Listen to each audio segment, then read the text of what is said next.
समस्त पिलामानंक आसला बड़ खबर जे दशम हेबनी बोर्ड परीक्षा कहीं दशम बोर्ड परीक्षा हेबनी एवं यही नियमटी केबुटू लागू हम एवं बोर्ड परीक्षा जदि हेबनी ताले केबे बोर्ड परीक्षा हम से विषय में डिटेल्स आलोचना करवा। तेणु भिडियोटी को निहाती शेष पर्यंत देखूँ पिलामाने एवं जो मैंने प्रथम थर पर आम चैनल को आसुँच तेज चैनल को निहाती सब्सक्राइब करके पाखर थे बेल आइकन प्रेस कर दिंतु एवं भिडियोटी को लाइक करने जमार भूलु नहीं।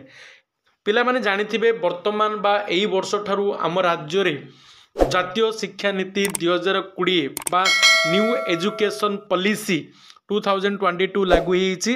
आर अनुसार आसंदा वर्ष ठारू जो माने मैट्रिक परीक्षा बा मैट्रिक रे पाठ पढ़िबे सेमानंकर बोर्ड एग्जाम हबनी कारण सेमानंकर पैटर्न चेंज होईछि। वर्तमान ठारू +2 पर्यंत नवम द्वादश तापर तुमर दशम आउ +2 फर्स्ट इयर सेकेंड इयर माने 9th 10th +2 first year second year तुम 4 वर्ष को गोटे कोर्स कर दिखाई जो द्वारा कि तुम प्रति वर्ष आउ कौन हम बोर्ड परीक्षा मैट्रिक रे न होगी तुम कौन हम सेमिस्टर वाइज जपरी +3 6 मास को थे गोटे परीक्षा हुए सेहीपरि तुम प्रति 6 मास को थे सेमिस्टर वाइज परीक्षा हम जो पे फेल तो हेनी कि बैक लगे संभावना अच्छे।